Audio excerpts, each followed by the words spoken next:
गजपति जिला सदर महकुमा पारलाखेमुंडी स्थित उद्यान कृषि उपनिर्देशकों कार्यालय कॉन्फ्रेंस हॉल ठारे महिला स्वयं सहायक गोष्ठी सदस्यों छतु संबंधी एक दिनिया तालीम शिविर अनुष्ठित हो कार्यक्रम में उद्यान कृषि उपनिर्देशक सुशांत रंजन दास, डीआईसी मैनेजर सुनाराम सिंह, जलछाया प्रकल्प निर्देशक सुरेश कुमार पट्टनायक, ओएलएम डीपीएम टिमोन बोरा, सहकारी उद्यान कृषि उपनिर्देशक Shriyukta Shashant Shekhar, LDM Maheshwar Mandal, SDVO doctor Ramakant Rana प्रमुख मंचासीन थे।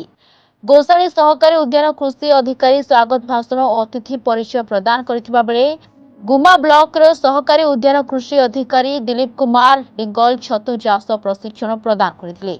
एही कार्यक्रम में काशीनगर, रायगढ़, गोसाणी और गुमा ब्लॉक रो स्वयं सहायक गोष्ठी महिला मानकु एक दिनिकिया छतु चाष तालीम प्रदान करा जायछि। एही छतु चाष प्रशिक्षण पर महिला माने निजे छतु चाष करे स्वावलंबी होई पारि निजर सामाजिक अर्थनैतिक अभिवृद्धि हेबा संगे संगे समाज मुख्य स्रोत में पहुंची पारिबे बोली सरकार एक प्रयास बोली अतिथि माने निजर मत प्रकाश करथिले। एही कार्यक्रम में विभाग रो समस्त कर्मचारी सहयोग करथिले। कौन कहे आज जो छतु तालीम दिया है एसएचजी ग्रुप माने आप कौन कहे छतु चाष आमर जिला उद्यान विभाग तरफ छतु चाष तालीम शिविर आज दियाती ब्लॉक जो एसएचजी माँ मान ट्रेनिंग थिला। यही प्रशिक्षण शिविर में पाखापाखि 30 जन माँ मैंने सब उपस्थित थे। मुख्य थिला जे छतु चाष केमती अंचल कर निजे स्वावलंबी करें। प्रकृत में छतु चाषर आम चाहिदा बहुत रही छतुर कहीं आम देखुँ पारलाखेमुंडी में साधारणतः आम नड़ा छतु 300 टकर ऊर्ध बिक्री होती। इंग्ली छतु जोटा आज प्राय 200 टकर ऊर्ध बिक्री होती। सीओर पटे अन्य छतु आमर ये उत्पादन कर छतु चाष जेहेतु यहाँ गोटे प्रोटीन युक्त खाद्य तेणु यार मानने चाहिदा बहुत रही। तेणु जो माँ मैंने प्रशिक्षण नहीं से तालीम ठीक भाव में ये कार्यक्रम करती छतु चाष करती ठीक भाव में उत्पादन करती बारह छतुर आवश्यकता मिटाई पारे तो जो मैंने आर्थिक उन्नति हो पार से स्वावलंबी हो पारे। छतु चाष सहित जब आनुषंगिक अन्य जो चाष रही आम विभाग प्राणी संपद विकास विभाग छेड़ी चाष अच्छी, कुकुड़ा चाष अच्छी, गो चाष अच्छी से करेंगे जो आय अच्छी अधिक उत्पादन करेंगे रोजगार करेंगे और पिला भविष्य गठन करेंगे।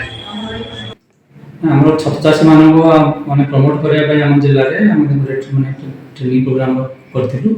60 जन आम जो एसएचजी वुमेन मैंने से सहित अन्य किसी पुरुष लोग जो आम ट्रेनिंग दूसरे मुख्यतः आम जेहतु नड़ा गुड़ाक व्यवहार नक लोक मैंने नष्ट कर दौरान आम केमती नड़ार गोटे खाद्य पदार्थ पाइपर गोटे पुष्टिकर खाद्य पाइपर तारी छाछड़ा कर आम ट्रेनिंग देलापर से परवर्त समय से गाँव को सेठी से छाछ ग्रहण करेंगे आशा करुँ।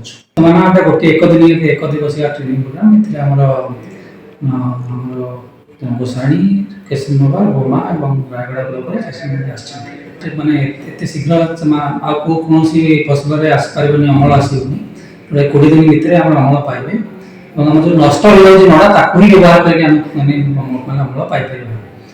गोटे पुष्टिकर खाद्य छतु गोटे पुष्टिकर खाद्य ये समस्त देह स्वास्थ्य रहा नापी चेष्टा करुँ। एसएचजी हे मैंने 80,000 टका छाड़ रही एसएचजी मेम्बर हे प्रति आपंकर 70,000 टका छाड़ रही जदि आप खाली चाष कराया जाऊँ 150 टी बेड पकड़े जब एसएचजी हम 8,000 टका सब्सिडी मिले एसएचजी मेम्बर हे ताहले सेटा आपन 7,000 टका सब्सिडी रही सेम जदि आपंकर जो मैंने पट मशरूम कराया चाहिए 70% छाड़ व्यवस्था रही।